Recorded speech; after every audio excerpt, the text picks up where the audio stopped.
ਲਾਹੌਰ ਵਿੱਚ ਬਾਰਿਸ਼ ਦਾ 30 ਸਾਲਾ ਰਿਕਾਰਡ ਟੁੱਟ ਗਿਆ। 7 ਅਫਰਾਦ ਜਾਮ ਬਹਕ। 10 ਘੰਟਿਆਂ ਵਿੱਚ 291 ਮਿਲੀਮੀਟਰ ਬਾਰਿਸ਼ ਰਿਕਾਰਡ ਹੋਈ, ਜਦਕਿ ਮੁxtਲਿਫ ਹਾਦਸਾਤ ਵਿੱਚ 7 ਅਫਰਾਦ ਜਾਮ ਬਹਕ ਹੋ ਗਏ। ਸਵੇਰ 4 ਵਜੇ ਸ਼ੁਰੂ ਹੋਣ ਵਾਲੀ ਮੂਸਲਾਧਾਰ ਬਾਰਿਸ਼ ਨੇ ਲਾਹੌਰ ਨੂੰ ਡੁਬੋ ਦਿੱਤਾ। ਸ਼ਹਿਰ ਦੀ ਅਹਿਮ ਸ਼ਾਹਰਾਹਾਂ ਤੇ ਪਾਣੀ ਜਮ੍ਹਾਂ ਹੋ ਗਿਆ। ਸ਼ਹਿਰ ਭਰ ਦੇ ਦਰਜਨ ਤੋਂ ਜ਼ਾਇਦ ਇਲਾਕਿਆਂ ਵਿੱਚ 200 ਮਿਲੀਮੀਟਰ ਤੋਂ ਜ਼ਿਆਦਾ ਬਾਰਿਸ਼ ਰਿਕਾਰਡ ਹੋਈ, ਜਦਕਿ ਗੁਜ਼ਿਸ਼ਤਾ ਸਾਲ 2022 ਵਿੱਚ ਲਾਹੌਰ ਵਿੱਚ 238 ਮਿਲੀਮੀਟਰ ਬਾਰਿਸ਼ ਰਿਕਾਰਡ ਕੀਤੀ ਗਈ ਸੀ।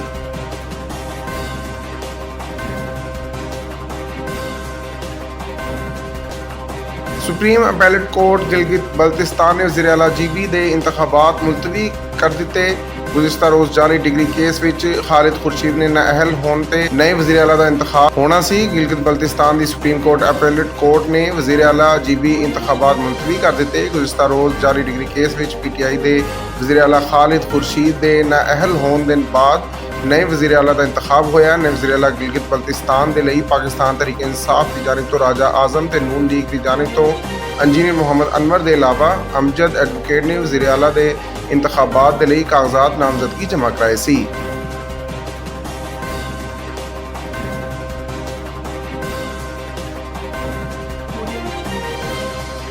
IMF मुआहदे की पासदारी करांगे, इस तो पाकिस्तान को अगे बढ़न का मौका मिलेगा। इस्लामाबाद में तकरीब नाल खिताब करते हुए वज़ीर आज़म शहबाज शरीफ ने कहा कि 10 साल पहले नवाज शरीफ ने चीन के नाल मिलकर CPEC शुरू किया। CPEC के तहत मुल्क में कई तरक्याती मनसूबे शुरू किए गए। उन्होंने कहा कि चीन ने हर मुश्किल में पाकिस्तान का साथ दिता। मखलूद हुकूमत आने तो बाद CPEC से दोबारा काम का आगाज़ होया। इस हवाले नाल मखसूस इकतसादी जोन्स बनाए जाएंगे। वज़ीर आज़म का कहना सी कि 12 जुलाई को IMF एग्जैक्टिव बोर्ड इजलास की मंजूरी हो जाएगी। पिछली हुकूमत ने IMF शराइत की धज्जियां उड़ाइयां, लेकिन हुण IMF शराइत अमल दरामद किया जाएगा।